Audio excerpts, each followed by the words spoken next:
Heredé 35 millones de euros y, antes de que pudiera contárselo a mi marido, el notario me dijo que, según el sistema, llevábamos 2 meses divorciados. Me quedé en silencio durante 5 segundos, y luego tomé una decisión.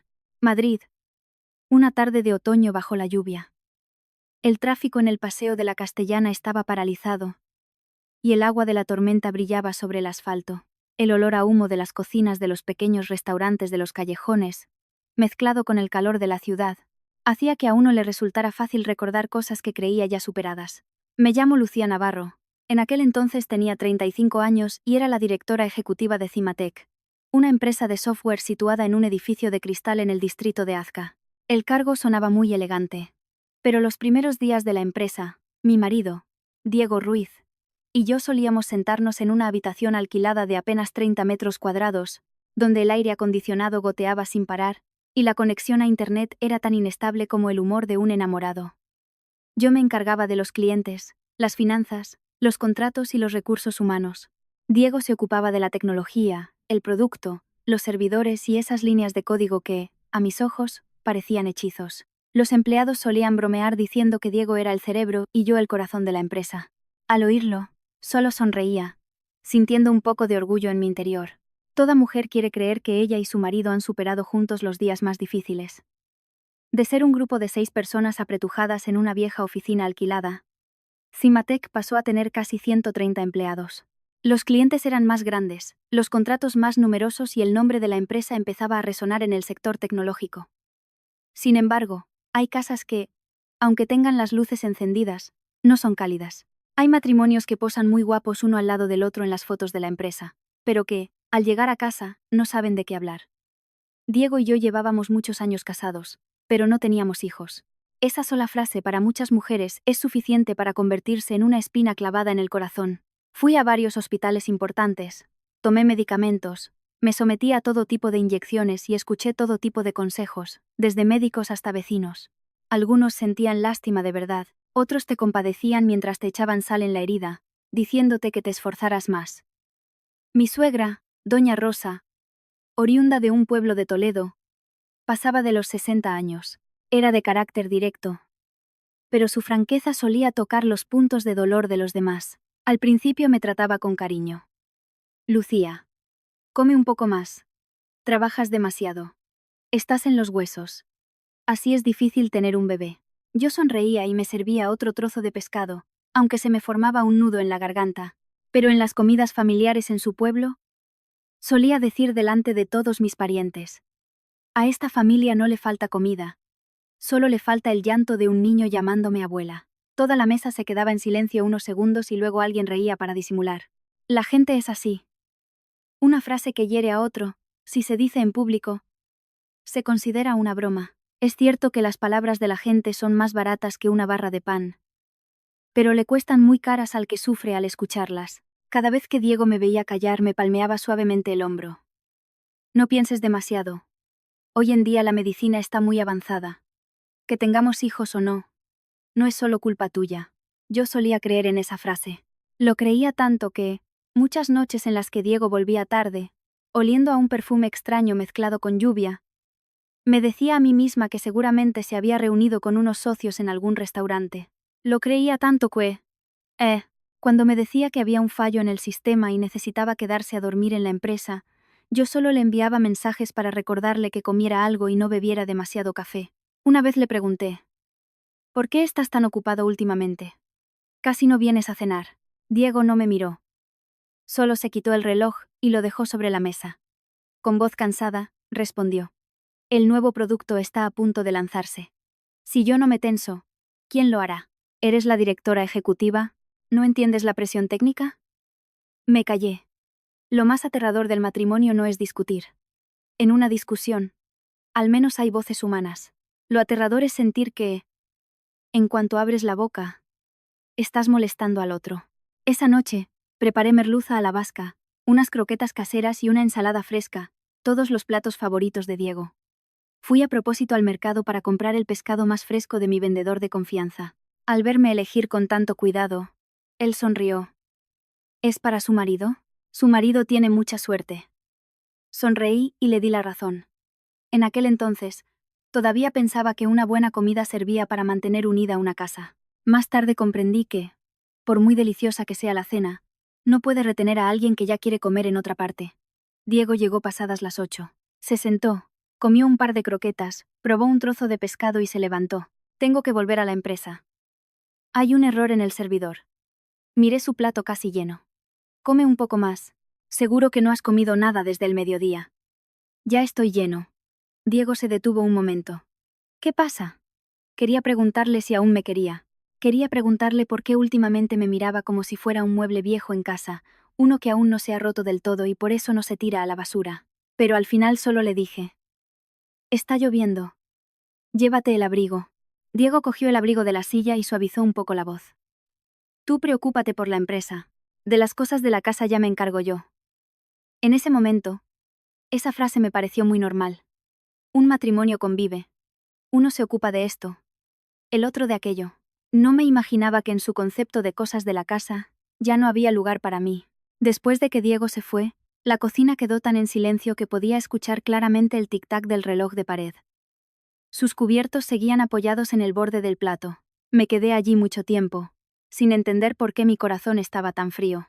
El teléfono se iluminó con un mensaje de mi suegra. Este domingo volvemos al pueblo. ¿Te has vuelto a hacer pruebas? Me han hablado de un médico muy bueno. Miré la pantalla y suspiré.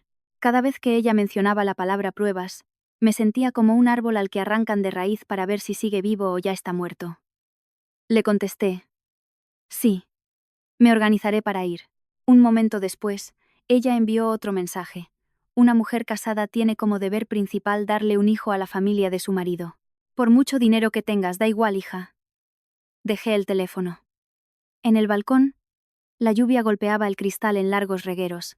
La ciudad estaba iluminada. Los coches seguían compitiendo en las calles, los restaurantes seguían abiertos, la gente seguía riendo y hablando. Solo mi casa estaba iluminada, pero fría como una sala de espera. Solía pensar que mi matrimonio simplemente estaba cansado. Los dos trabajábamos juntos. La presión del dinero, la empresa, la familia, los hijos, todos se alejan un poco en algún momento. El viejo refrán dice: cuando marido y mujer reman juntos, pueden vaciar el océano. Creí que si me esforzaba más, si aguantaba más, si amaba más, todo pasaría. Pero hay océanos que nunca se vacían. Porque mientras uno rema sin parar, el otro agujerea silenciosamente el fondo de la barca. Esa noche, Diego no volvió. Me envió un mensaje a la 1 de la madrugada. Me quedo a dormir en la oficina.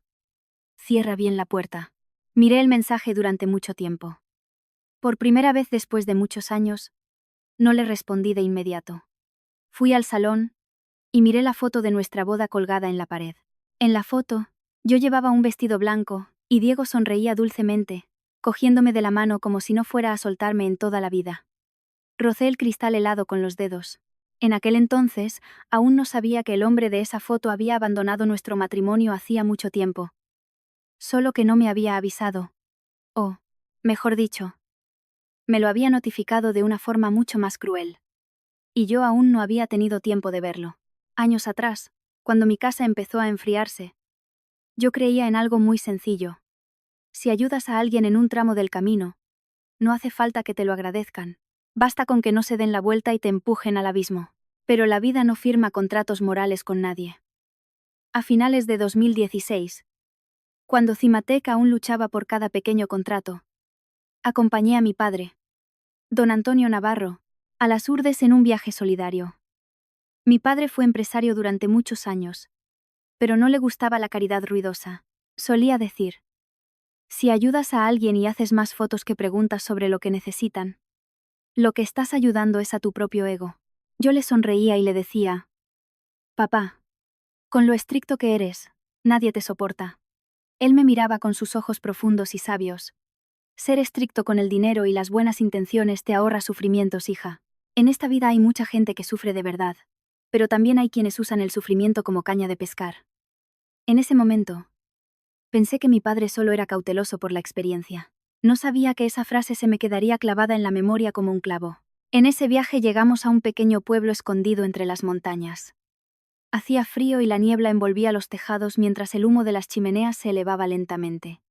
Los niños, vestidos con ropa fina y con las mejillas enrojecidas por el frío, miraban nuestra caravana con ojos que mezclaban curiosidad y timidez. Allí conocí a Valeria Gómez. Valeria apenas pasaba de los 20 años. Era delgada, pálida, y sus ojos parecían estar siempre a punto de llorar. Se escondía detrás de su madre, doña Antonia Gómez, retorciéndose las manos en el dobladillo de su chaqueta.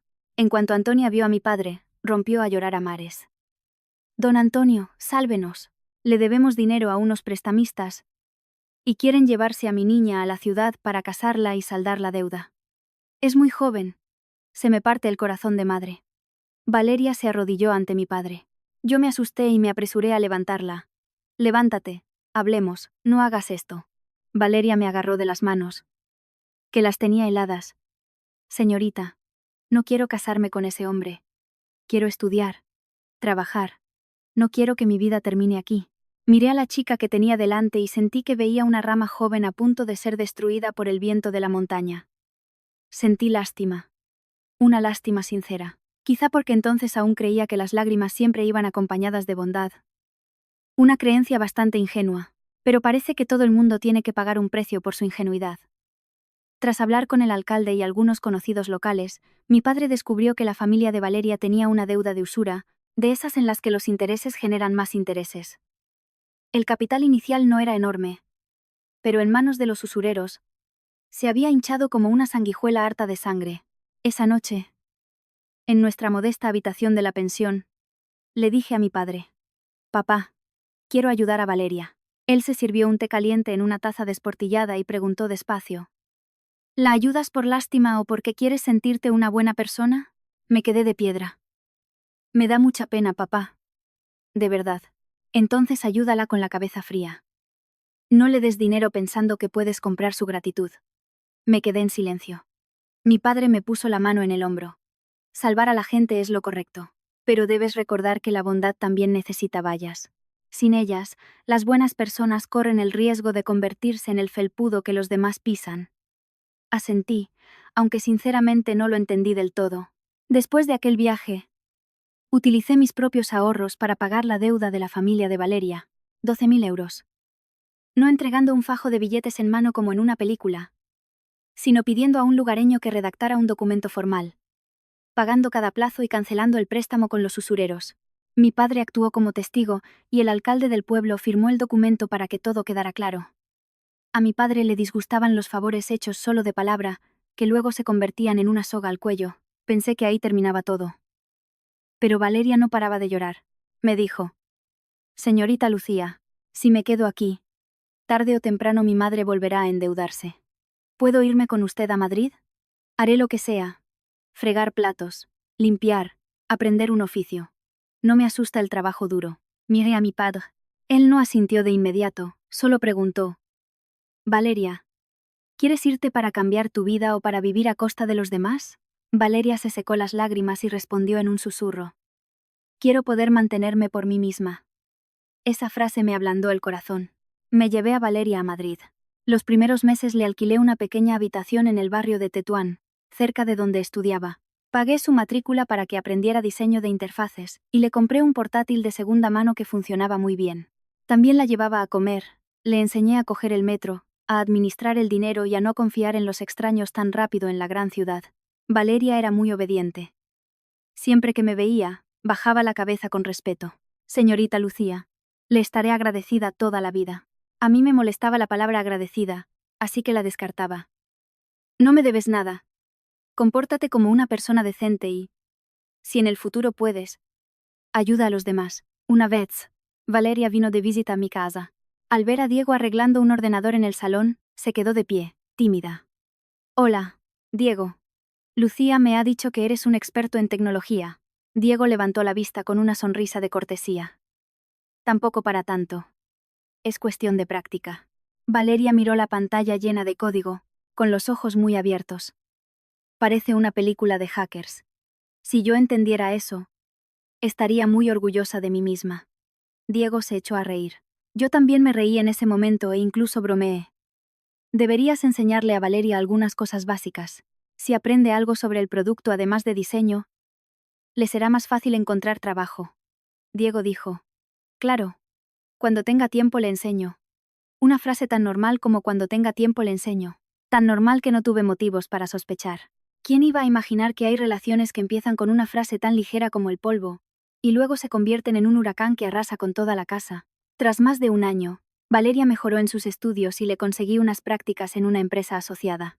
Vestía de forma más arreglada. Y hablaba con más confianza. En cada fiesta o cumpleaños, me enviaba mensajes a mí y a mi padre. Usted es la persona que me dio una segunda vida. Mi padre, al leer esos mensajes, solo sonreía con escepticismo. No te embriagues tanto con sus palabras de agradecimiento, hija. Los que están verdaderamente agradecidos no necesitan decirlo tanto. Yo le reprochaba. Papá, siempre sospechando de todo el mundo. Él respondía. No sospecho. Simplemente no le entrego las llaves de mi casa a cualquiera solo porque sabe llorar bien. Escuché y lo dejé pasar. La juventud de la bondad suele ser muy terca. Piensa que tiene luz suficiente para iluminar la oscuridad de los demás. En realidad, hay oscuridades que saben muy bien dónde esconderse para que la luz no las alcance. Un tiempo después, Valeria dijo que su madre estaba enferma y pidió unas semanas libres para volver al pueblo. Le envié algo de dinero extra para las medicinas y le dije que me llamara si necesitaba algo. Pero unas pocas semanas se convirtieron en meses. Los mensajes escasearon. A veces la llamaba y no contestaba. Cuando regresó a Madrid, estaba más delgada y su mirada era un poco diferente. Le pregunté, ¿ha pasado algo en el pueblo? Valeria bajó la cabeza, forzando una sonrisa. No, Lucía. Solo estoy cansada. Y mi madre ya está mejor. No le pregunté más. Todo el mundo tiene una zona privada que no quiere compartir. Yo la respeté. Ahora, al recordarlo, solo siento amargura. Si no preguntas por las ausencias prolongadas en la vida de los demás, tarde o temprano volverán para cobrarse la deuda de la forma más dolorosa. En aquellos días, seguía creyendo que había salvado a Valeria de una vida oscura. No sabía que algunas personas no salen del barro para lavarse los pies, sino para aprender a arrastrar a otros y ensuciarlos con ellas. Mi padre falleció en un día de lluvia intensa. La tormenta en Madrid ese día no fue un aguacero que cae y escampa como de costumbre. Duró desde la mañana hasta la noche, cayendo sobre los tejados del hospital, los árboles empapados y los hombros de quienes vinieron a despedirse de mi padre por última vez. Me quedé junto al ataúd, con las manos heladas y rígidas, escuchando los rezos de fondo, sintiendo el corazón hueco. Don Antonio Navarro, mi padre, hizo negocios toda su vida de manera cuidadosa. Vivió con decencia. Era compasivo pero nunca permisivo. Fue él quien me enseñó a firmar un contrato, a leer un informe financiero, a evaluar a las personas más allá de sus palabras. Sin embargo, olvidé esa última lección en mi propio matrimonio. El día del funeral, Diego estuvo a mi lado. Llevaba una camisa negra. Tenía el rostro serio. Y de vez en cuando me ponía la mano en el hombro delante de nuestros familiares. Ánimo. Todavía me tienes a mí. Creí en esa frase. Una mujer, cuando pierde a su padre, si aún tiene a su marido al lado, se aferra a él inconscientemente, como el último pilar de una casa que se derrumba.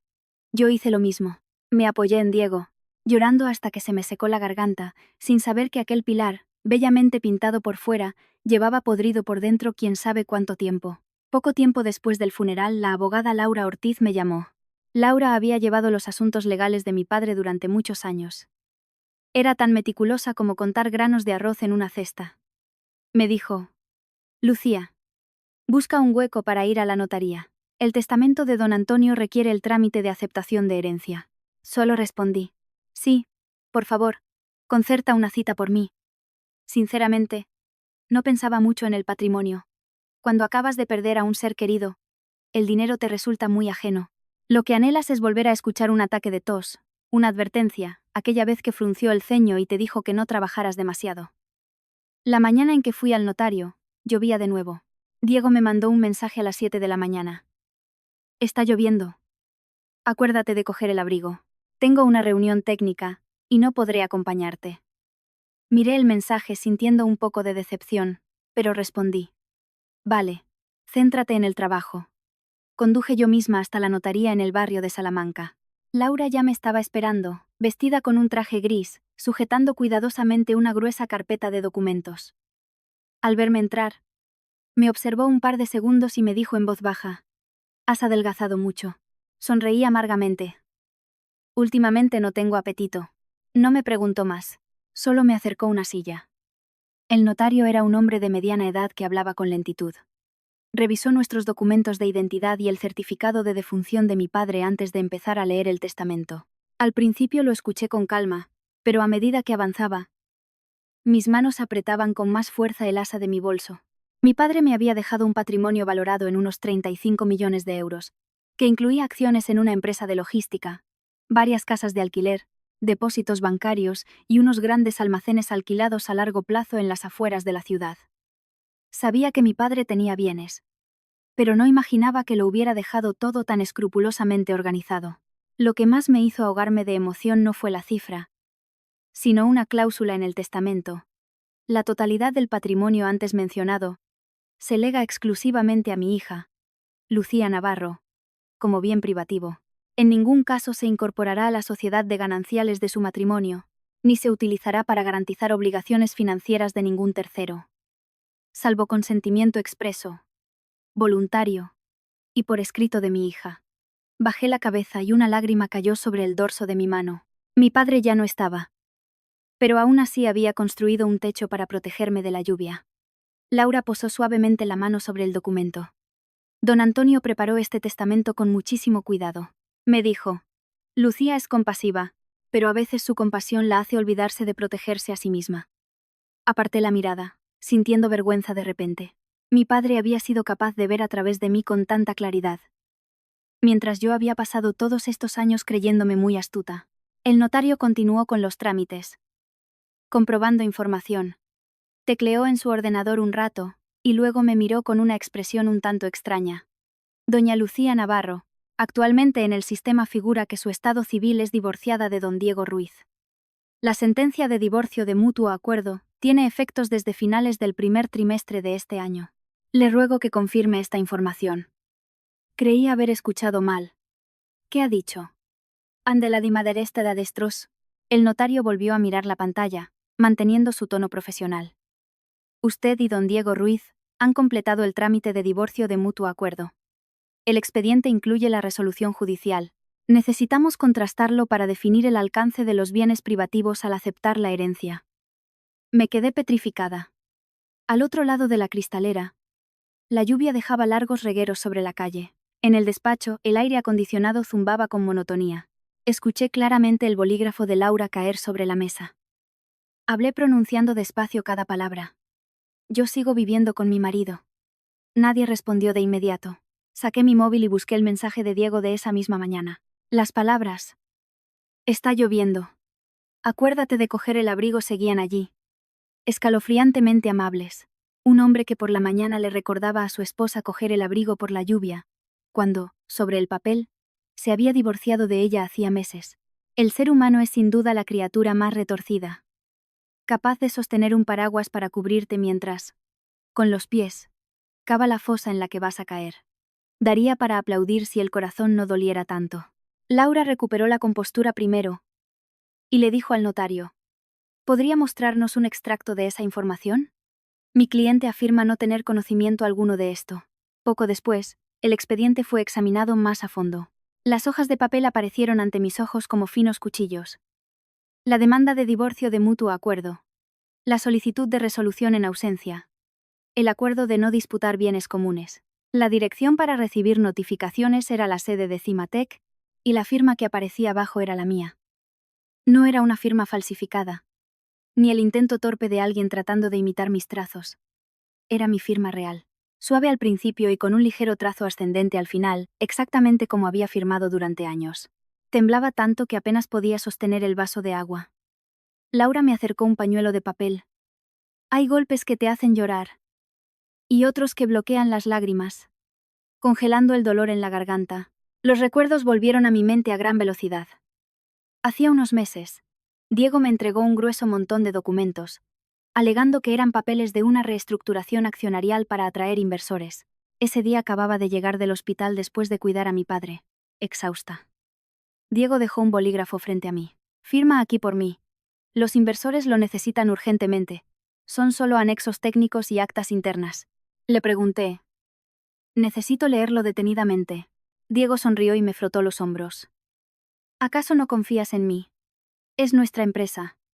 ¿Haría yo algo para perjudicarte? Y yo firmé. Firmé por cansancio. Firmé por confianza.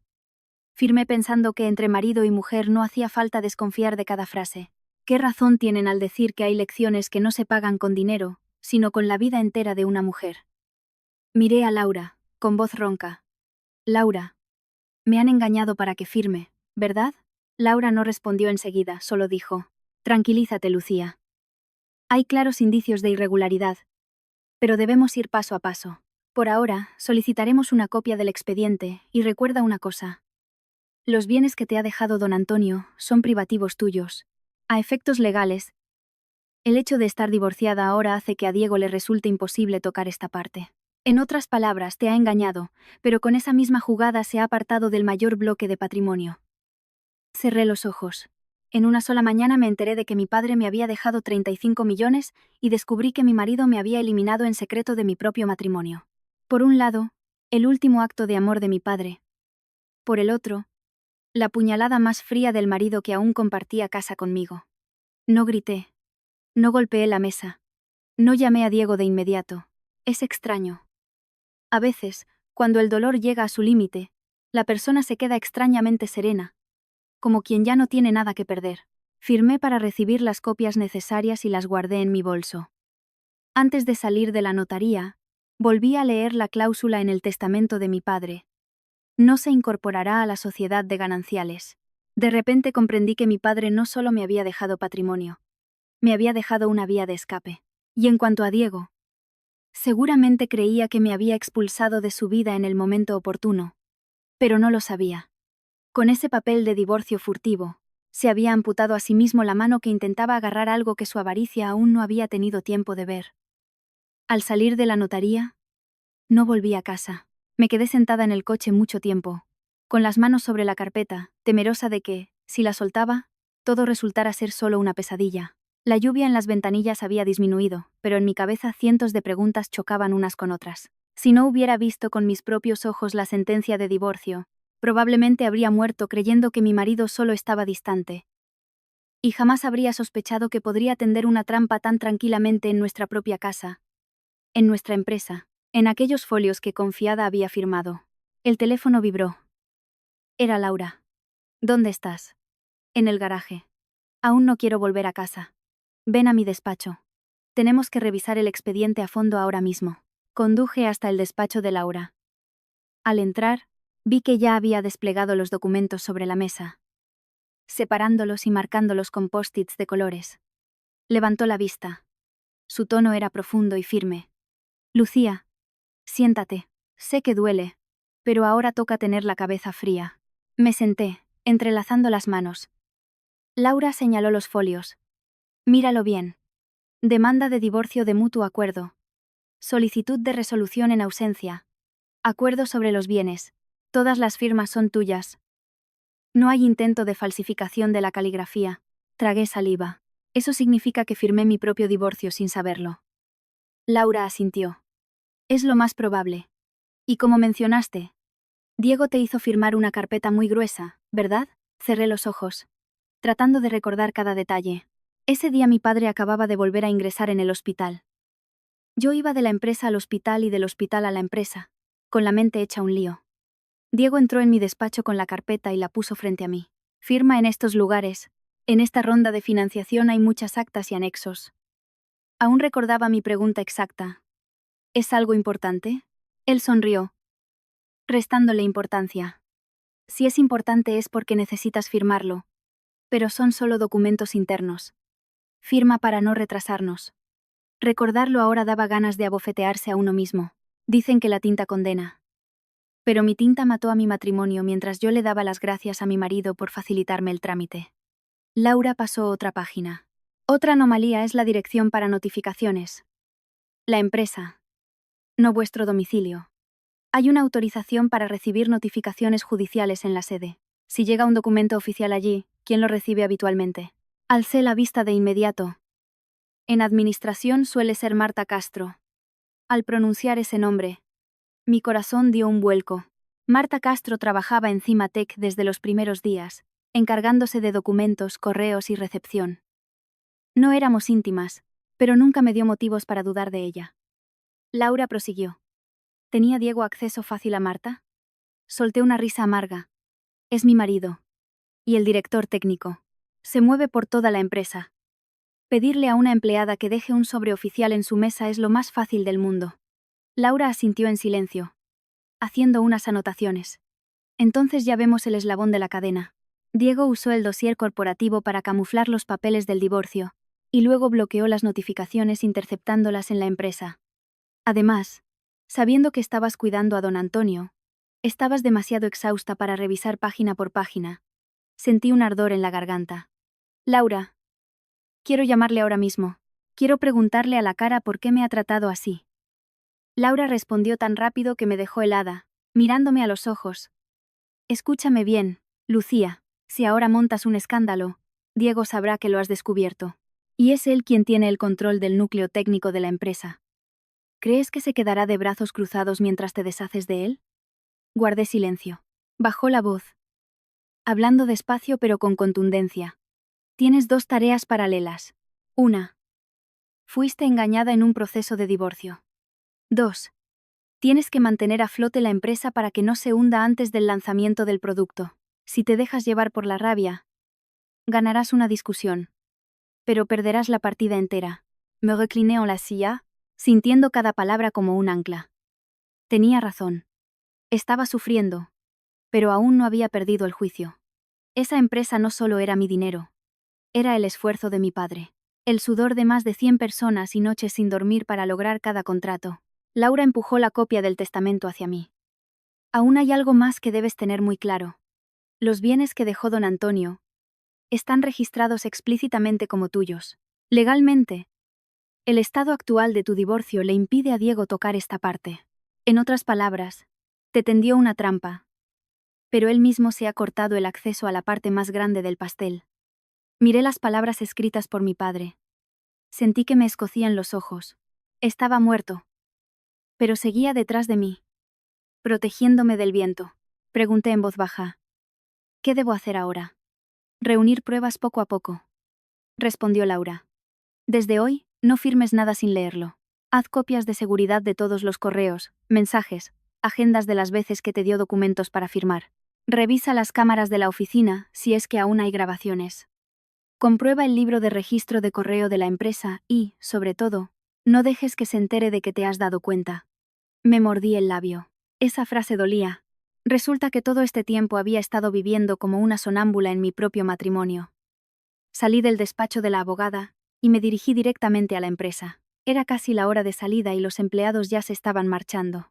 Entré en mi despacho, encendí el ordenador, abrí la bandeja de entrada, las carpetas de archivos, las agendas antiguas, cada correo de Diego, cada archivo adjunto, cada acta de reunión.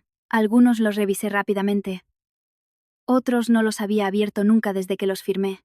Imprimí la lista de todas las veces que firmé documentos en los últimos 6 meses, anotando la fecha, la persona que me los pasó y el motivo. Luego, accedí a las cámaras de seguridad del área de administración, buscando las fechas en las que los juzgados podrían haber enviado las cartas. Los registros antiguos no siempre se conservaban, pero al menos sabía que estaba en el camino correcto. Al pasar junto a la mesa de Marta Castro, me detuve un instante. Estaba recogiendo su bolso. Al verme, se puso en pie. Hola, Lucía. ¿Aún sigues trabajando? La miré, intentando que mi voz sonara normal. Sí, revisando unos papeles antiguos. Marta, ¿dónde guardas el libro de registro del correo de los primeros meses del año? Marta dudó, solo por un segundo. En el archivo de administración. Lucía. ¿Se lo busco mañana? Asentí. Sí. Enséñamelo mañana. Esa pequeña duda fue suficiente para que se me helara un poco más la sangre. Aquella noche no lloré. Era extraño. Por la mañana estaba muerta en vida en el notario, y por la tarde estaba clasificando pruebas como si fuera otra persona. Quizá cuando el dolor es tan inmenso, no te da tiempo a gritar. Te obliga a madurar al instante sobre tus propias ruinas. Caminé hacia el garaje cuando ya había oscurecido, y las farolas se reflejaban en el suelo mojado. Saqué mi teléfono y busqué un número al que no había llamado en mucho tiempo. Carlos Medina. Un viejo amigo que solía hacer investigaciones internas para una gran corporación y que ahora tenía su propia agencia de verificación. Al tercer tono, Carlos contestó. Lucía, ¿cuánto tiempo sin saber de ti? No me anduve por las ramas. Carlos, necesito que me hagas un favor. Es un asunto sucio. Hubo una pausa al otro lado de la línea, y la voz de Carlos se volvió grave. ¿Qué ocurre? Miré los coches que pasaban delante de mí, sintiendo el aire frío de la noche. Necesito que investigues la agenda real de mi marido. Carlos no hizo preguntas innecesarias. De acuerdo. Nos vemos mañana. Colgué y miré el cielo nocturno de Madrid tras la lluvia. Mi padre solía decir que antes de firmar algo hay que leerlo entero. Lo olvidé una vez y pagué el precio con la paz de toda una vida. Pero a partir de ese momento, supe que no volvería a olvidarlo. Desde hoy, cada punto, cada coma, cada mirada, cada cortesía inusual de Diego, tendría que pasar por mi escrutinio. A la mañana siguiente, me reuní con Carlos Medina en una pequeña cafetería cerca de la Plaza de Castilla. El local estaba escondido detrás de unos plátanos de sombra, no había mucha gente, y el ruido de la máquina de café disimulaba el tráfico exterior. Carlos llegó antes que yo, con la camisa remangada y un café solo sin probar sobre la mesa. Al verme, frunció el ceño. Estás fatal. Tiré de la silla. Me senté y solté una risa seca. Esa sutileza tuya siempre fue un encanto. Carlos calló unos segundos y acercó un vaso de agua hacia mí. ¿Qué pasa con Diego? No le di muchos detalles. Simplemente le mostré la copia del divorcio, unos mensajes recientes y la agenda de trabajo que Diego me había enviado. Carlos leyó despacio, se reclinó en la silla y suspiró. Lucía, esto no es un simple caso de cuernos. Sé hasta dónde quieres que investigue y hasta dónde se detiene la verdad. Me miró con unos ojos sin compasión, puramente analíticos. Era la mirada que yo necesitaba.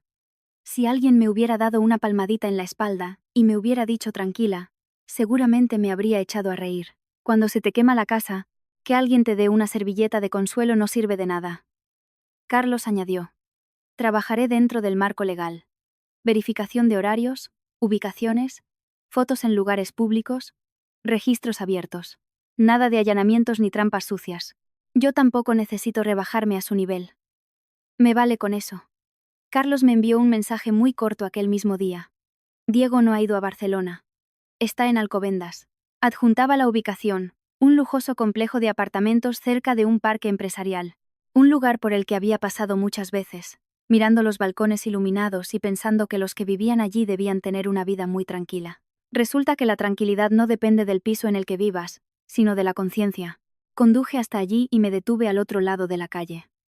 Carlos ya estaba de pie junto a una farmacia, fingiendo hablar por teléfono.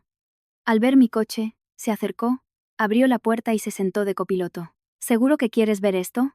Miré fijamente hacia la entrada de la urbanización. Ya he llegado hasta aquí.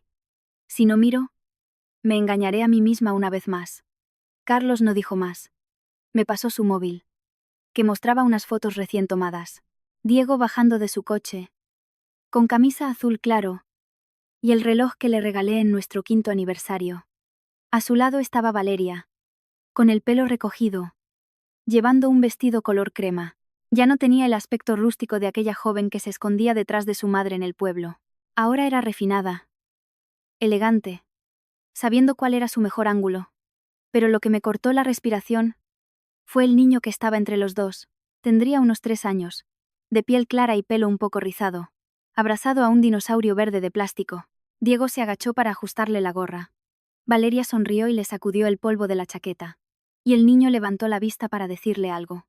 No pude oírlo, pero leyendo sus labios, supe que decía papá. Mis oídos empezaron a zumbar.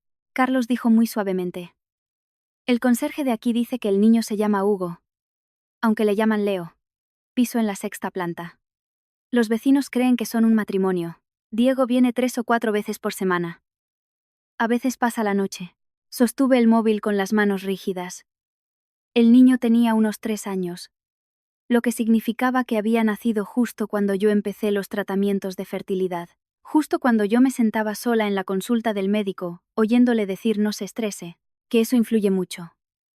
justo cuando yo volvía a casa a tomar esas medicinas amargas, y Diego me abrazaba diciéndome, no pasa nada, nosotros iremos a nuestro ritmo. Resulta que, en aquel nosotros yo ya no estaba incluida. Momentos después, la puerta de la urbanización se abrió. Diego llevaba a Hugo en brazos. Valeria lo cogió del brazo, y los tres entraron al vestíbulo. De repente, esa escena me pareció de una normalidad desgarradora. Sin esconderse, sin parecer ladrones, caminaban juntos como una verdadera familia. Mientras tanto, yo era la que miraba desde el coche, como un espectro en mi propia vida. Pregunté con la voz ronca. ¿A nombre de quién está el piso? Carlos sacó unos folios de su chaqueta. A nombre de un familiar lejano de Valeria. Pero el rastro del dinero da muchas vueltas. Parte viene de las cuentas personales de Diego. Y otra parte está vinculada a proveedores de Cimatec. Aún son solo indicios. Falta confirmarlo. Me reí. Una risa que me dolió en la garganta. Así que saca dinero de la empresa para mantener su otra casa. Habrá que revisar las cuentas para estar seguros. Miré hacia los altos edificios, con sus cristales reflejando el cielo frío del atardecer. Quizá, en alguno de esos apartamentos, Valeria estaba sirviendo la cena, Hugo corría alrededor del sofá, y Diego se lavaba las manos para comer. Y en mi casa, la merluza se había enfriado tantas noches, y sus palillos se habían quedado a medias sobre el plato. Dicen que las mentiras tienen las patas muy cortas. Pero a veces, al caer, revelan que todo lo que sostenían estaba podrido. Carlos me miró. ¿Quieres subir? Negué con la cabeza al instante. No. No todavía. Si subo, ¿qué gano? Una escena de gritos, convertirme en un vídeo viral de pelea de mujeres para que la gente chismorree durante 3 días. No pienso convertirme en el circo gratis de nadie. Lo dije con firmeza, pero en mi interior había otra mujer que estaba rugiendo. Quería irrumpir allí. Preguntarle a Valeria por qué. Preguntarle a Diego cómo era capaz de sostener a ese niño con las mismas manos que me abrazaron tantas noches de desesperación. Pero la contuve. Tenía que contenerla. Saqué un pañuelo de mi bolso, y me sequé la lágrima antes de que cayera. Carlos. Sigue ayudándome.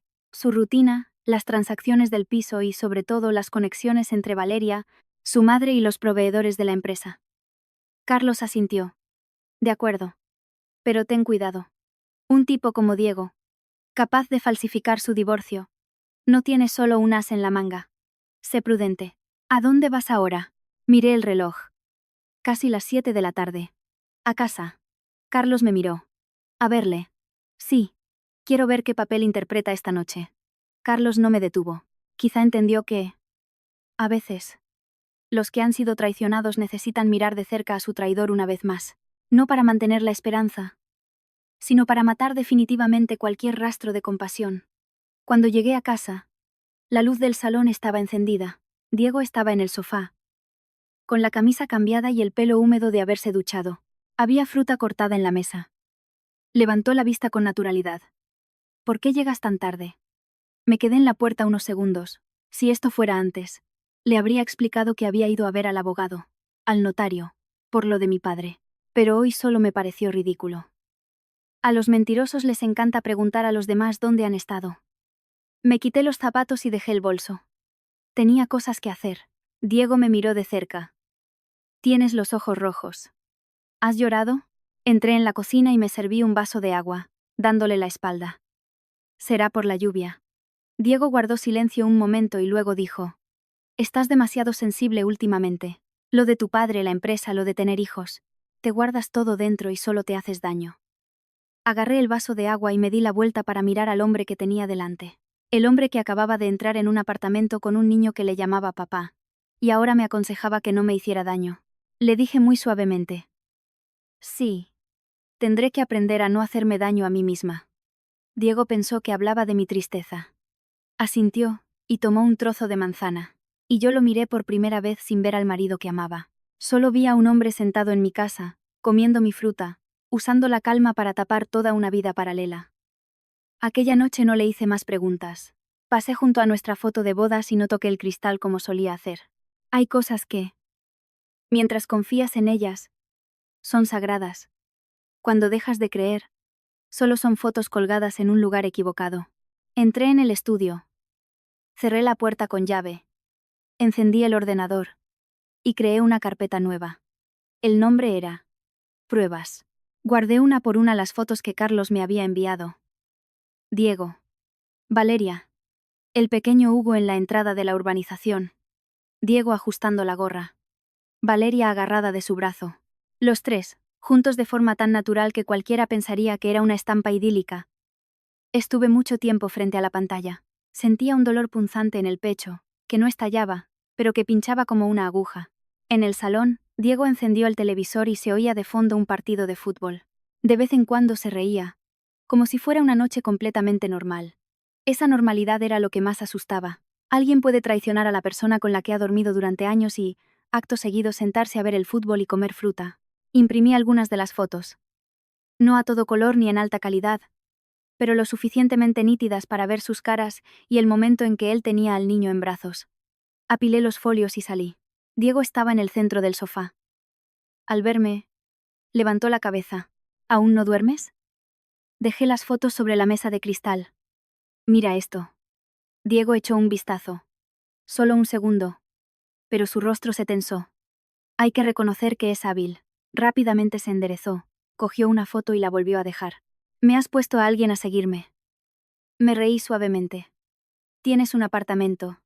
Tienes otra mujer. Tienes un niño que te llama papá. Y lo primero que preguntas es si he mandado que te sigan. Diego se quedó callado unos segundos. Apagó el televisor. El salón se sumió en el silencio, solo roto por el sonido de la lluvia en el balcón. Ya que lo sabes, no me voy a esconder más. Esa frase cayó como un plato al romperse. Pregunté, ¿qué es Valeria para ti? Diego me miró sin desviar los ojos. La mujer a la que amo. Pensé que gritaría, pero mi garganta estaba tan seca que mi voz salió lentísima. ¿Y yo? Diego frunció el ceño. Lucía, no finjas no entender. Llevamos así años, y tú lo sabes. Estoy cansado. Y tú también. En esta casa solo se habla de trabajo, hospitales, medicinas, la presión por tener hijos. Soy un hombre. También necesito una familia de verdad. Mis manos se aferraron al respaldo de la silla. ¿Una familia de verdad? Diego endureció la voz. Mi madre lleva esperando un nieto todos estos años. Los familiares no paran de preguntar. ¿Te crees que yo no siento presión? Valeria me dio un hijo varón. Ese niño me llama papá y corre a abrazarme cada vez que llego. Tú, en cambio, solo me produce sensación de culpa y frustración. Me quedé helada. Resulta que todas aquellas inyecciones, las veces que entré sola en la consulta del médico, todas las noches que lloré en silencio aterrorizada por no poder ser madre, todo eso, a sus ojos, solo le daba culpa y frustración. Le dije, respirando hondo. Eres infiel. Tienes un hijo. Me engañaste para que firmara los papeles del divorcio. Y ahora encima me echas la culpa por no poder tener hijos. Diego se detuvo. Al escuchar la palabra divorcio, sus ojos relampaguearon. Lo sabes. ¿Creías que no me iba a enterar nunca? Se levantó y se acercó. Lucía, no hables como si yo fuera el único culpable. Ese papel también es una liberación para los dos. Lo firmaste. El juez lo aprobó. Estamos divorciados a los ojos de la ley. Camuflaste los papeles del divorcio entre los documentos de la empresa, mientras mi padre estaba ingresado en el hospital. ¿Y a eso lo llamas liberación? Diego guardó silencio. Su silencio era aún más sucio que una negación. Señalé la puerta. Vete de esta casa. Y a partir de mañana, quedas suspendido de tus funciones ejecutivas en Cimatec, hasta que todo esto se aclare. Diego soltó una carcajada corta y seca, llena de desprecio. ¿De verdad crees que la empresa puede funcionar sin mí? Le miré. La empresa no es tuya. Es de todos. Diego pronunció cada palabra con lentitud. Los servidores. Las claves. El cifrado del sistema. La autenticación. Los permisos de administrador. Todo pasa por mis manos. El nuevo producto sale la semana que viene. Si quieres jugar a la mujer de hierro, elige un momento más inteligente. Sentí un escalofrío en la espalda. Diego se acercó a su portátil y lo abrió, mostrando unas interfaces que yo nunca solía revisar a fondo. Escribió unos comandos y giró la pantalla hacia mí. ¿Lo ves? Estos son los accesos de despliegue. Y aquí, señaló un botón aparentemente inocente llamado corte de emergencia. Si lo activo, la demostración caerá. Los clientes no podrán entrar, los inversores retirarán el capital. Las cabezas que rodarán serán las de tus 130 empleados, y te verán a ti como la persona que arruinó Cimatec. No pude articular palabra. Diego bajó el tono de voz. Y hay más. Aún guardo unos correos y documentos financieros internos. Solo me haría falta reorganizarlos un poco para que la gente piense que tú aprobaste gastos en negro. Eres una gran gestora, pero la opinión pública y la justicia no son tan compasivas como crees. Miré al hombre frente a mí. Ese ya no era mi marido. Era un enemigo que llevaba afilando el cuchillo mucho tiempo, esperando a que descubriera su infidelidad para ponérmelo en el cuello.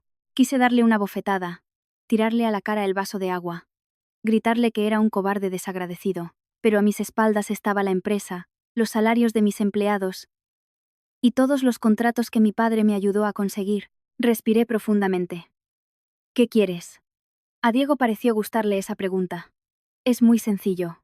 Cállate. No montes escándalos. No toques a Valeria ni a mi hijo. Después de la presentación del producto, nos sentamos a hablar con calma. Lo organizaré todo para que termine pacíficamente. ¿Pacíficamente para quién? Para todos, respondió. Tú mantienes tu empresa y tu reputación. Valeria y el niño tendrán su lugar, mi madre a su nieto. Deja de ser egoísta. Lucía. Casi me eco a reír. Un hombre engaña a su esposa. Destruye su confianza desde los cimientos, y luego le pide que no sea egoísta. Si la desvergüenza se pudiera vender a granel, él sería más rico que la propia Cimatec. Pero no me reí. Bajé la mirada, dejando que mi pelo ocultara mis ojos. Dame tiempo. Diego me observó. ¿Cuánto? Lo de hoy ha sido demasiado. Pero no quiero que la empresa muera. Al parecer, esa frase le hizo pensar que me había acobardado. Diego cerró el portátil, y con tono condescendiente, me dijo: 3 semanas. Hasta el evento, haz tu trabajo. Después de eso, traeré a Valeria y al niño para presentarlos formalmente a mi madre y a la familia. Le pregunté en voz baja: ¿Alguna vez me amaste? Diego frunció el ceño con ligera molestia. Lucía, no seas infantil, con esto es suficiente. Asentí y me levanté. Estoy cansada. Me voy a la cama. Diego no me detuvo. Creía que había ganado. Pensaba que mi boca estaba sellada por el producto, los empleados y el prestigio. Creía que una mujer despreciada por no poder dar a luz temería perder el último atisbo de dignidad. Entré en el baño y abrí el grifo del agua con fuerza. El ruido del agua ocultó la llamada. Laura Ortiz contestó casi al instante. ¿Qué ha pasado? Me miré en el espejo. Ojos rojos, labios pálidos. Pero mi voz era extrañamente serena. Laura. Diego acaba de admitir que está usando el sistema de la empresa para chantajearme. Me dijo que tiene un mecanismo de corte y claves de los servidores, y que puede manipular registros financieros. ¿Lo has grabado? Bajé la vista hacia el móvil viejo que tenía en el bolsillo, con el icono de la grabadora parpadeando. Sí, la voz de Laura fue un susurro firme. Perfecto. A partir de ahora, ya no lidiamos solo con un divorcio fraudulento. Es extorsión y sabotaje empresarial. Apagué el grifo, dejando que el frío me impregnara la piel. Afuera, Diego seguía sentado en el sofá de mi casa, creyendo que me había asustado y forzado a bajar la cabeza. Pero a veces, cuando bajas la cabeza, no es para rendirte, sino para mirar bien dónde colocar la trampa en la que van a caer. A la mañana siguiente, me levanté antes de lo habitual. La casa estaba tan silenciosa como siempre. La taza de café a medias de Diego en la mesa. Sus zapatos ordenados en la entrada. Viendo aquello, nadie pensaría que esa casa acababa de ser testigo de una pelea capaz de matar un matrimonio. Diego salió del cuarto ajustándose la corbata frente al espejo. Me miró, con voz natural, como si no hubiera pasado nada. ¿Has podido dormir? Mientras me servía agua le respondí. Más o menos. Sé que fue un shock, pero pronto entenderás que no me dejaste otra opción. Quise decirle de qué material estaba hecho su corazón para poder decir eso con tal tranquilidad. Pero me callé. No quiero discutir. Estoy agotada. Esa respuesta pareció tranquilizarle. Céntrate en el evento de presentación. Ya arreglaremos lo demás más tarde. Asentí. Lo demás se arreglaría, en efecto. Pero yo también formaba parte de ese arreglo. Tras irse él, conduje hasta una cafetería en el barrio de Salamanca para reunirme con Laura. Ya estaba allí, en una mesa al fondo, con su ordenador, una libreta y 2 cafés calientes. Al verme, me examinó unos segundos. ¿Te ha dicho algo más? Me senté y dejé el teléfono sobre la mesa. Tengo grabado cuando confiesa que está chantajeándome con el sistema. Y también dijo que, tras la presentación, traerá a Valeria y al niño para formalizar su estatus en la familia. Laura asintió despacio. Con eso sumamos otra prueba. Pero ahora debes recordar esto. No dejes que sospeche que vas a contraatacar. Tomé el café, mis manos aún frías. ¿Cuál es el siguiente paso? Laura escribió 3 líneas en su libreta. 1. Divorcio bajo engaño. 2. Chantaje empresarial mediante tecnología. 3. Desvío de fondos. Hay que tratar cada asunto solo con las personas estrictamente necesarias. Y lo primero. Desde hoy, no firmes absolutamente nada sin leer cada página. Sonreí con amargura. Es una lección que he pagado cara. Tan cara que no la olvidaré. ¿Y qué más? Segundo, tu documentación. Sellos corporativos. Expedientes originales bajo tu mando. Guárdalos bajo llave. Y tercero, revisa el protocolo de modificación del sistema. Cualquier persona que vaya a actualizar el producto debe rellenar un parte e incluir la firma de un supervisor. Usa como excusa la cercanía del lanzamiento. Al oírla, sentí algo extraño en mi pecho. Ya no era solo dolor. Era como salir de la niebla. No estaba aún en la luz plena. Pero al menos veía el camino. Llegué a la oficina más temprano. Llamé a Beatriz Vargas, la contable jefa. Beatriz entró con unos albaranes en la mano. ¿Me llamabas? Lucía. Cerré la puerta. Necesito que me ayudes a rastrear cada factura relacionada con mantenimiento técnico y externalización informática en los últimos 4 años. Hazlo de manera totalmente confidencial. No me preguntes por qué. Beatriz frunció el ceño. ¿Hay algo irregular? No tengo conclusiones, pero quiero estar segura. Beatriz asintió al instante. Lo entiendo. Filtraré por proveedor y flujo de dinero. La miré, agradecida. En esos momentos, cuando tu familia te ha traicionado, quien se queda a tu lado es la empleada íntegra. Luego llamé a Marta Castro, la administrativa. Marta entró un tanto nerviosa. Siéntate, Marta. Necesito ver el libro de registros de correos oficiales desde principios de año. Marta tragó saliva. Vale, se lo subo esta tarde, ¿le parece? La miré fijamente, sin alzar la voz, pero con firmeza. No. Lo necesito ahora mismo. Marta se quedó paralizada unos segundos antes de susurrar. Voy a por él. Al verla girarse supe algo. El eslabón más débil de una cadena es siempre a quien más le tiembla la mano. Quien comete un error directo no siempre es la mente criminal. Pero sí, la llave para abrir el cerrojo. Por la tarde, convoqué una reunión rápida de operaciones y tecnología. Diego también estaba presente. Usé mi voz más profesional. Desde hoy hasta el lanzamiento, todo cambio en el sistema requerirá de un parte de operaciones y de la aprobación pertinente. No quiero modificaciones aisladas que no figuren en los registros. Diego se recostó en la silla, con una sonrisa sarcástica. ¿Para qué te pones tan tensa? Los técnicos necesitamos flexibilidad. Precisamente por eso. A punto de lanzar, no me gustaría que un parche sin registrar provoque una caída del sistema. Varios jefes de área asintieron. Diego no dijo más, pero me miró de manera escrutadora. Sabía que debía presionar lo justo para no delatarme. Aquella noche, al llegar a casa, Diego me preguntó: «Últimamente estás muy precavida, ¿no?» Dejé mi bolso en el perchero y le respondí sin inmutarme. Con equivocarse una vez basta. Me refiero a la empresa. Y a la vida. Diego no dijo nada. Quizá no lo entendió. O quizá pensó que era la amargura de una mujer herida. Perfecto. Que siguiera pensando eso. Por la noche, en el estudio, abrí los tresieres: matrimonio, empresa y reputación. Antes, los 3 formaban una misma vida. Ahora eran 3 cortes distintos. Entendí que no podía seguir llorando si quería ganar. Había que aguantar. No para dejar que me pisotearan más, sino para preparar mi propia red. Dice el refrán que tanto va el cántaro a la fuente que al final se rompe. Pero en mi caso la gota que lo iba a romper vestía de camisa impecable. Se sentaba en el puesto de CTO y escondía un puñal a sus espaldas. Y yo no iba a esperar a que cayera la gota. Iba a vaciar la fuente yo misma. Aquella misma noche me quedé en la oficina hasta tarde. Mientras los empleados apagaban los ordenadores, Solo se oía al personal de limpieza de fondo.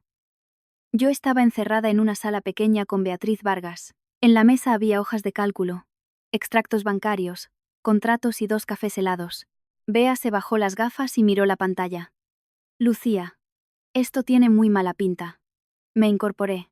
¿Qué partidas? No es una partida. Es todo un entramado. Giró la pantalla del ordenador. Me mostró una lista de contratos. Mantenimiento de sistemas, seguridad de la información, alquiler de servidores auxiliares. Todo muy creíble para una empresa de software como la nuestra, pero la vida se parece a veces a los libros contables. Lo que parece normal y aburrido es donde se esconde el engaño. Beatriz señaló una fila. Suministros Gómez. Mira. En 2 años y medio, les hemos transferido casi 160.000 euros. Fruncí el ceño. ¿Quiénes son esos? Oficialmente, es una tienda de equipos ofimáticos y servicio técnico. Pero he buscado la dirección en internet. Y es una casa de campo en un pueblo de Toledo. No hay web, ni catálogo, ni personal técnico, ni un almacén real. Miré el nombre del titular. Antonia Gómez. El corazón se me detuvo. ¿Quién es? Preguntó Bea. Tardé en contestar. Abrí las notas de Carlos. En efecto, doña Antonia Gómez, la misma mujer que, frente a mi padre, había llorado suplicando que la rescataran de los usureros, la que aceptó mis 12.000 euros, y ahora, su nombre estaba en medio de mis fondos corporativos. Sentí la boca seca. Sigue buscando. Bea. Beatriz asintió y se fue hacia otro bloque. También están estas. Iberia Digital. Soluciones Sur. Tecnología Zenit. Direcciones registradas. Una es una tienda de fotocopias, la otra es una oficina virtual, y a la tercera he llamado y nadie lo coge. Todas aprobadas o sugeridas por Diego. Miré los totales, sumaban cientos de miles de euros. Los números bailaban en la pantalla. ¿Hay actas de recepción? Sí. Pero vaguedades como soporte técnico concluido o asesoría de seguridad. Ni códigos de inventario de equipos ni responsables concretos. Cerré los ojos. Yo había gestionado mi empresa basándome en la confianza ciega en mi marido tecnológico. Poner al zorro a cuidar a las gallinas. Y luego quejarse de las plumas, me dije para mí misma. Aunque eso era un insulto para los zorros, Bea siguió filtrando datos y el aire se hizo irrespirable en la sala. Dinero de Cimatec transferido a estos proveedores, y luego retirado en efectivo el mismo día, o rebotado a la cuenta de la madre de Valeria. Unas transferencias coincidían con el día de la firma del apartamento en Alcobendas. Otras, con el colegio bilingüe de Hugo, y otras con compras de muebles, o un coche a nombre del familiar. Bea dio un golpecito a la mesa, con la voz cargada de ira. Lucía, esto no es solo que te pongan los cuernos. Esto es sacar la sangre de tu empresa para regar el nido ajeno. Me callo la otra palabra. Ese nido ajeno me dolió de una manera distinta a cuando vi a Diego abrazando a Hugo. Sentí un frío gélido. Cada mes pagando nóminas, peleando los contratos, madrugando para reparar cosas. Todo para que el hombre con el que dormía lo estuviera succionando en secreto. ¿Cuál es el total aproximado? Pregunté. De los flagranchis. Estaríamos hablando de unos 750.000 euros. Quizá más, si auditamos a fondo. Me reí por lo bajo. 750.000. Tenía mérito. La infidelidad tenía hasta su propia hoja de cálculo. Beatriz me miró, con los ojos rojos. ¿Quieres que llame a alguien más? No. Cuanta menos gente, mejor. Cópialo todo en discos duros limpios, sin usar el correo corporativo. Registra el usuario que hizo cada acción, y mañana pediré a la abogada que levante acta notarial de las copias. De inmediato. En ese momento, mi móvil se encendió. Era un mensaje de Diego. ¿Vienes a cenar? Mi madre pregunta que por qué vas tan poco por allí. Miré las palabras de la pantalla. Su madre se preocupa de que no vaya, y el hijo roba dinero de la empresa para mantener otra casa. Hay familias brillantes en exigir moralidad a sus víctimas mientras esconden su propia falta bajo la alfombra. 2 días después, tras descubrir los 750.000 euros, abrí la puerta de mi casa y oí la risa cristalina de un niño. Debería haber sido un sonido hermoso, pero para mí fue como una punzada directa al pecho. Al entrar, vi una maleta pequeña de color azul junto al zapatero, y unas zapatillas de estar por casa con forma de dinosaurio sobre la alfombra. En mi sofá, el pequeño Hugo estaba sentado abrazando un peluche y a su lado, Diego le daba un brick de zumo, con esa ternura que yo tanto ansiaba ver durante mis años de tratamientos de fertilidad. Valeria salió de mi cocina, y lo peor, llevaba puesto mi delantal. Un delantal de color crema con una ramita de olivo bordada. Un recuerdo de mi padre durante un viaje a Córdoba. Yo apenas lo usaba para no mancharlo. Y allí estaba, sobre la mujer que una vez me llamó su salvadora, de pie ante una olla humeante de mi propia cocina. Valeria sonrió dulcemente. Hola, Lucía. Perdona. No hemos avisado. Se ha estropeado el aire acondicionado de mi piso, y Diego nos ofreció quedarnos aquí unos días. Miré a Diego. ¿Lo has decidido tú solo? Diego dejó el zumo y respondió sin inmutarse. Es solo por unos días. No montes una escena delante del niño. El niño. Esa palabra era su escudo. Los adultos hacen atrocidades y luego usan a un niño para evitar que la víctima se queje. La táctica es vieja, pero vergonzosamente efectiva. Hugo me miró. Señora, ¿es usted Lucía? Me agaché y suavicé la voz. Sí. Soy Lucía. El niño me mostró un dinosaurio de plástico sin una pata. ¿Sabe arreglarlo? Papá dijo que luego lo haría, pero se le ha olvidado. La palabra papá me revolvió las tripas, pero el crío no tenía la culpa. Solo repetía lo que le habían enseñado. Cogí el juguete. Déjame ver. Valeria, que estaba cerca, dijo con voz tan azucarada que empalagaría a un diabético. A Hugo le gustas mucho. Yo siempre le hablo de cómo nos ayudaste. Alcé la mirada hacia ella. Ah, ¿sí? ¿Aún te acuerdas? La sonrisa de Valeria flaqueó un segundo, pero bajó la cabeza rápidamente. Jamás podría olvidar algo así. Estaré agradecida de por vida. Agradecimiento en el momento inoportuno sonaba a pura burla. No le contesté. Le coloqué la pata al juguete del niño. Hugo dio palmadas de alegría. ¡Qué bien! Le acaricié la cabeza y me levanté. En ese instante, oí la voz de doña Rosa desde el pasillo. ¿Dónde está mi Hugo? ¿Dónde está mi nieto? Mi suegra entró, cargada con bolsas de fruta. Detrás de ella iba don Manuel, el padre de Diego, cargando un paquete de botellas de leche. Al ver a Hugo, doña Rosa soltó las cosas y corrió a abrazarlo. ¡Mi tesoro! ¿Cuánto tiempo sin verte? Don Manuel me miró con algo de pena. ¿Acabas de llegar, hija? Antes de que pudiera contestar a ese hija, doña Rosa saltó. Déjala, Manuel, que juegue con el niño.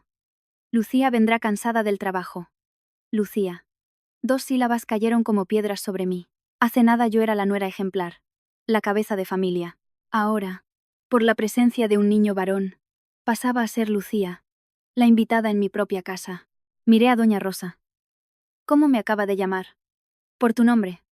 Así es más fácil distinguirte. Con el lío de papeles entre Diego y tú, como ahora hay un niño de por medio, hay que hablar claro. ¿Lo sabe todo? Doña Rosa no se escondió. Diego nos lo contó.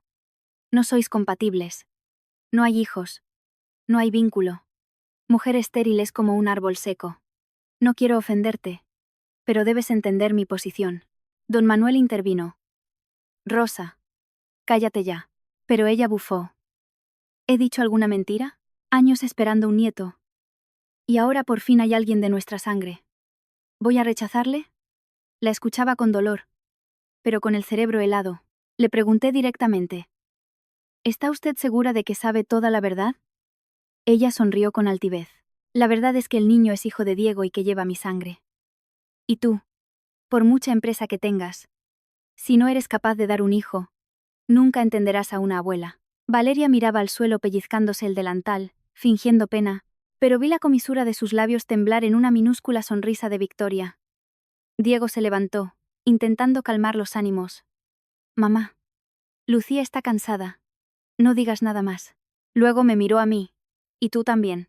Valeria se queda un par de días. No lo pongas difícil. Miré alrededor de mi casa. La tetera que me regaló mi padre. El mantel que escogí yo. Las plantas del balcón. Y hoy, yo estaba allí parada como una intrusa. Desde la cocina llegaba el olor del pescado que yo solía prepararle a él.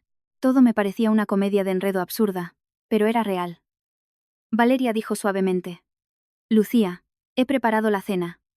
Siéntate con nosotros. He hecho croquetas también. Sé que te gustan. Sabes demasiado. Valeria se mordió el labio. Solo quiero que haya paz. La paz no consiste en meterte en casa de otro y pedirle al dueño que no haga ruido. El salón se quedó en un silencio sepulcral. Diego frunció el ceño. Lucía. Levanté una mano para frenarle. No alce la voz. Estoy cansada, cenad vosotros. Yo subiré a mi estudio. Doña Rosa saltó. ¿Y esos modales con las visitas? Me detuve y giré la cabeza.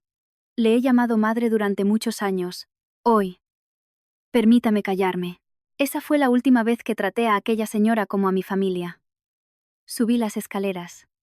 Detrás de mí, oía los murmullos de Rosa, los arrullos de Valeria y la voz de Diego.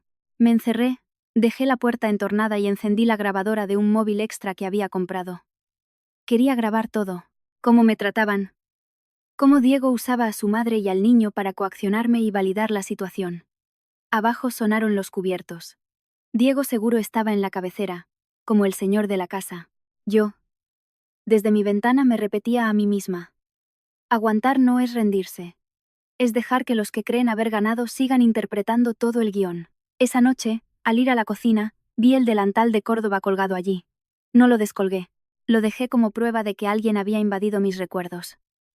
Desde hoy, mi casa no era un hogar. Era la escena de un crimen. Al llegar a la oficina al día siguiente, el guardia de seguridad vino corriendo hacia mí. Señora, hay un jaleo en la entrada. No hizo falta que me lo explicara. El ruido llegaba hasta el pasillo. Una voz chillona y femenina, combinada con sollozos, resonaba fuera del edificio. Me acerqué a los ventanales. Fuera, doña Antonia Gómez, la madre de Valeria, sostenía un móvil en la mano y emitía en directo.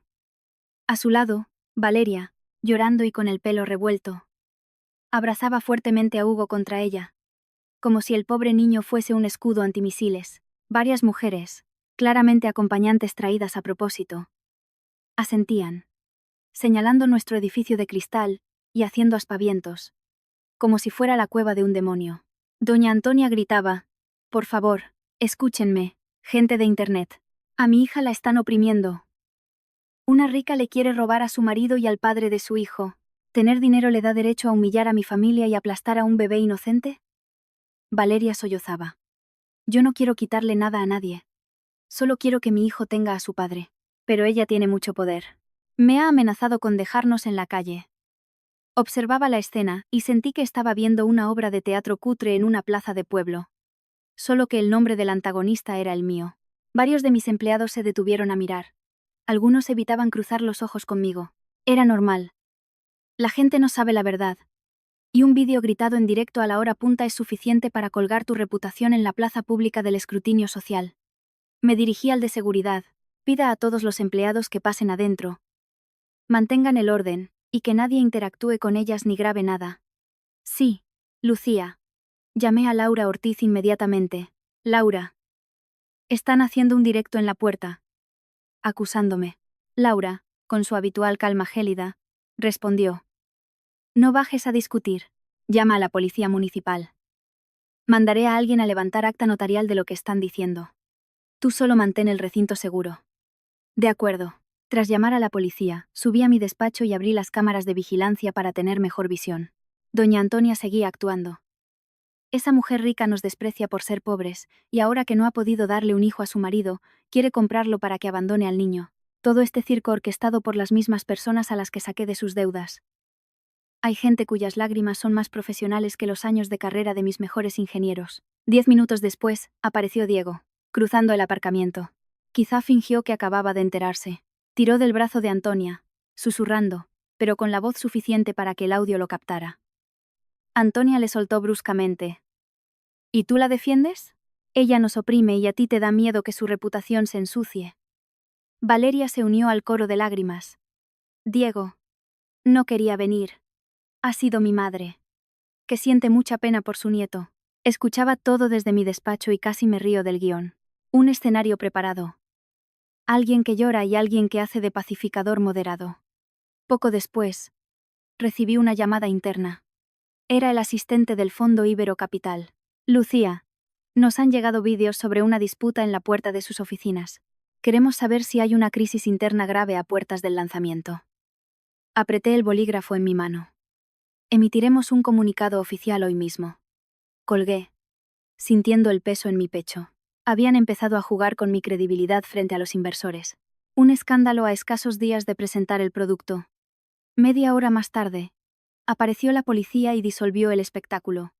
A la vez que el notario de Laura lo registraba todo. Laura me mandó un mensaje.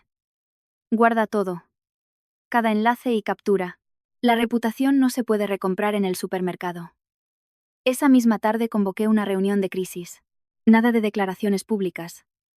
Solo un escueto comunicado oficial para apaciguar las aguas. Cimatec está lidiando legalmente con acusaciones falsas y difamaciones externas. Todos me miraron, entendiendo que esto superaba los problemas matrimoniales habituales. Esa noche, en el correo, me esperaba un burofax formal del Fondo Ibero Capital. Solicitaban garantías por escrito de nuestra capacidad operativa y la estabilidad técnica de Cimatec. Leí la pantalla.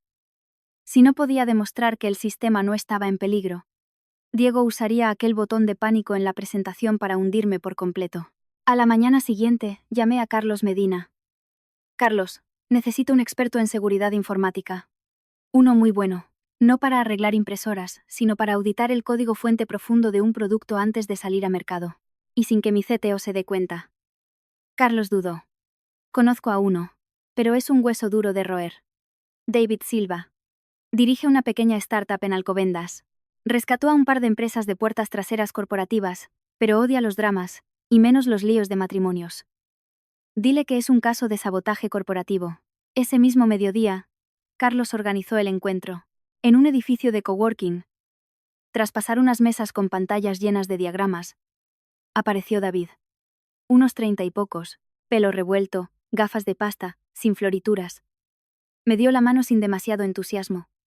Lucía. Carlos me ha hecho un resumen, pero si esto es una venganza de exesposos, no cuentes conmigo. Le puse los papeles sobre la mesa. No te contrato por amor ni desamor. Te necesito para evaluar el riesgo crítico de Cimatec. El CTO, mi marido legalmente hablando, amenaza con tirar los servidores abajo. David no sonrió. ¿Cuál es tu rol? ¿Tienes derecho legal sobre los servidores y el código? Soy la CEO, máxima accionista y administradora. Te facilitaré accesos legales a la copia de seguridad que guardo. David miró los documentos. Observó los flujos. Las amenazas del corte de emergencia. Si esto es real, es sabotaje criminal interno. Asentí. No necesito que hagas de héroe justiciero. Solo quiero saber si hay bombas lógicas en el sistema. Al pasar las páginas, David se detuvo de pronto en el acta notarial, donde aparecía el nombre completo de mi padre. Don Antonio Navarro. David frunció el ceño. Se quitó las gafas.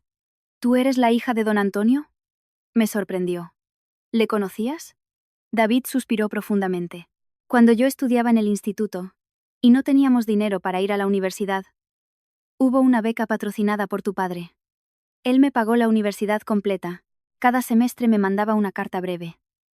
Ser pobre no es el fin del mundo. Lo peor es acostumbrarse a no buscar salida.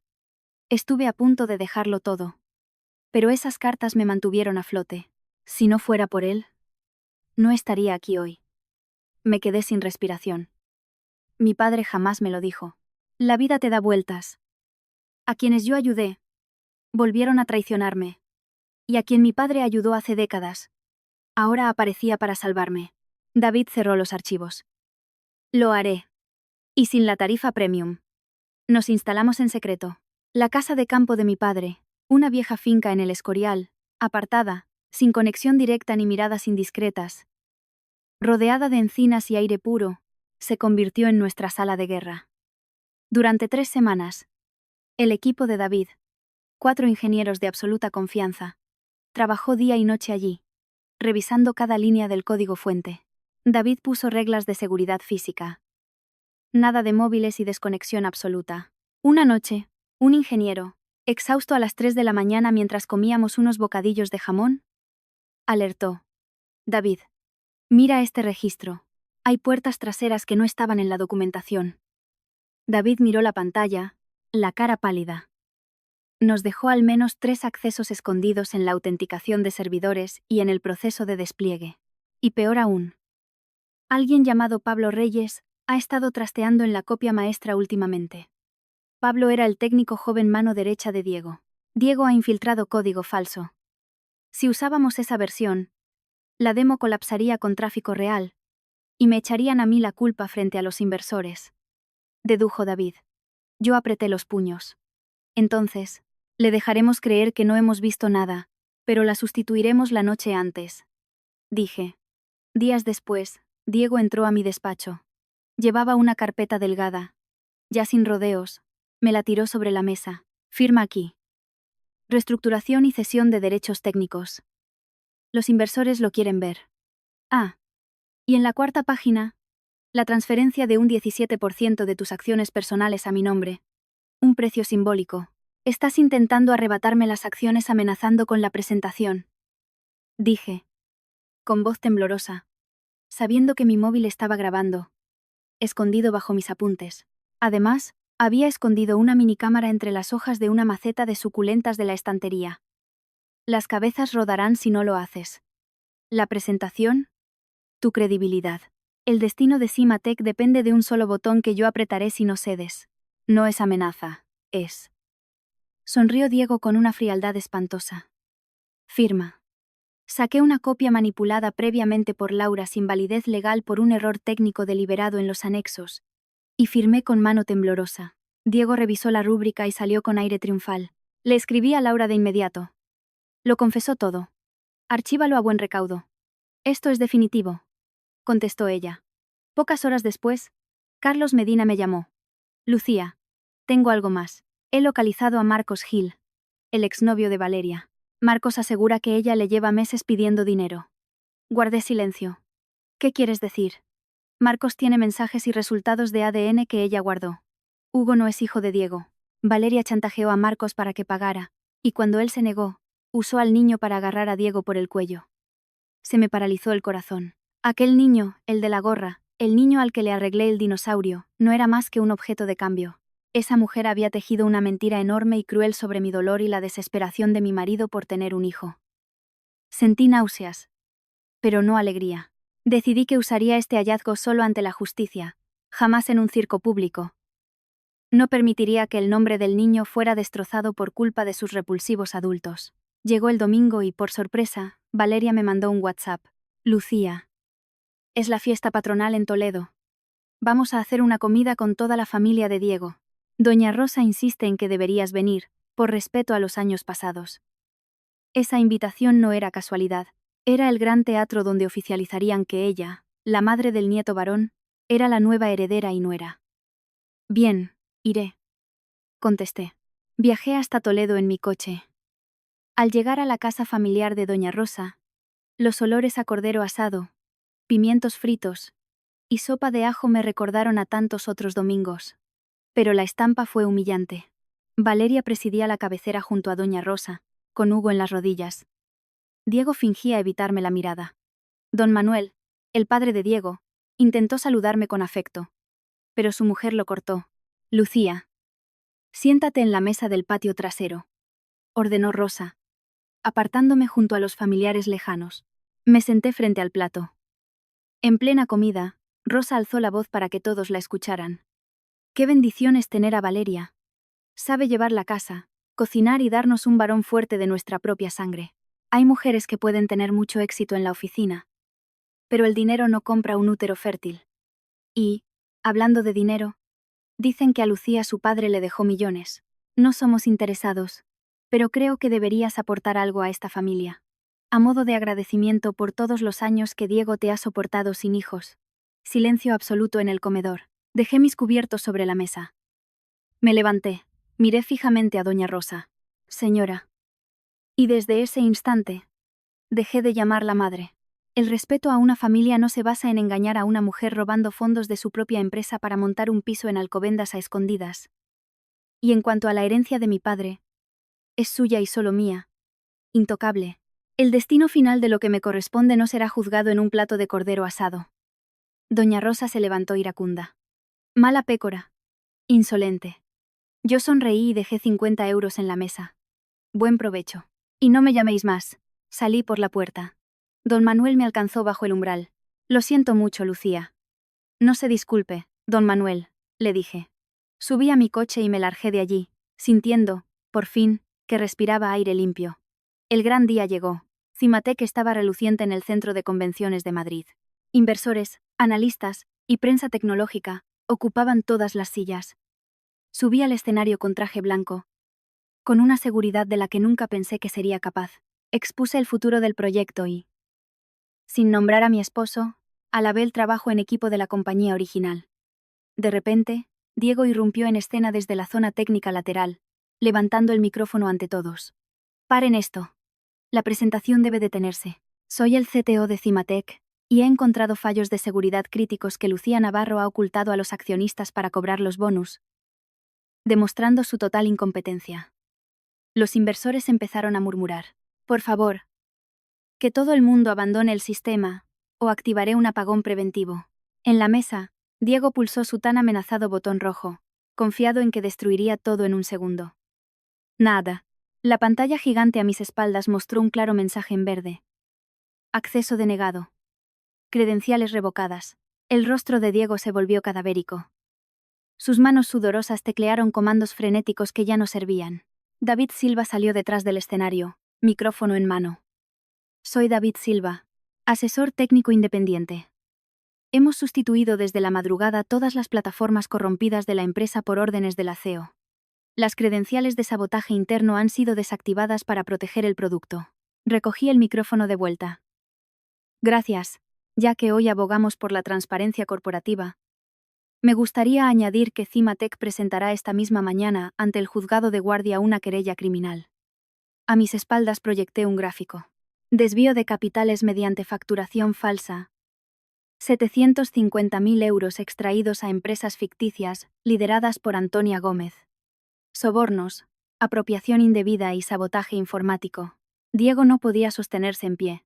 Desde la puerta, Pablo, el ayudante técnico implicado, trató de huir, pero los guardias ya lo retenían en la salida. Por si fuera poco, Carlos Medina abrió la puerta trasera para dar paso al exnovio de Valeria, Marcos Gil.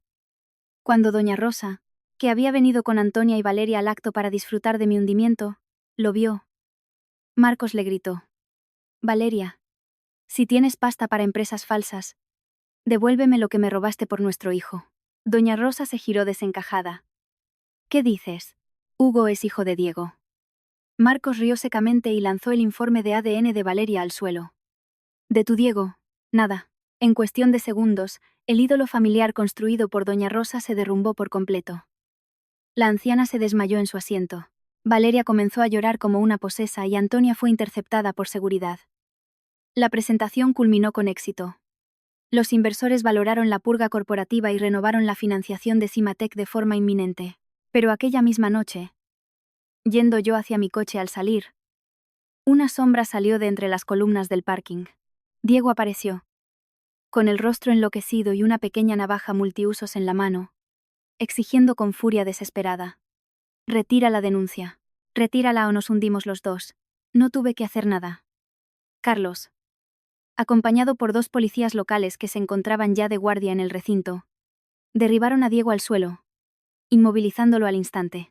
La navaja resbaló hasta tocar la punta de mis zapatos. Diego fue esposado. Ese frío clic metálico fue la firma definitiva que puso fin a nuestra historia de marido y mujer. Los meses siguientes fueron justicia. Diego fue procesado por sabotaje, desvío de capitales, amenazas y estafa. Valeria y Antonia se enfrentaron a cargos de extorsión y blanqueo de fondos. Cimatec se recuperó y creció, con David como nuevo CTO bajo controles divididos y estrictos. Con parte del patrimonio que heredé de mi padre, fundé un proyecto gratuito de asistencia jurídica para mujeres engañadas en procedimientos de divorcio o sociedades matrimoniales. Una tarde de otoño de 2022, observando la lluviosa Madrid desde mi nuevo y flamante despacho, recordé aquella mañana en el notario. Creí que mi vida se hundía. Pero no fue el día de la pérdida total. Fue el día en que desperté. Las mujeres pueden amar profundamente y sacrificarse, pero jamás deben perder el control sobre su propia vida y su patrimonio. La bondad sin barreras es una escalera para los desagradecidos. Y la confianza, cuando se deposita en las manos equivocadas, acaba siendo el cuchillo con el que tratan de cortarte la garganta.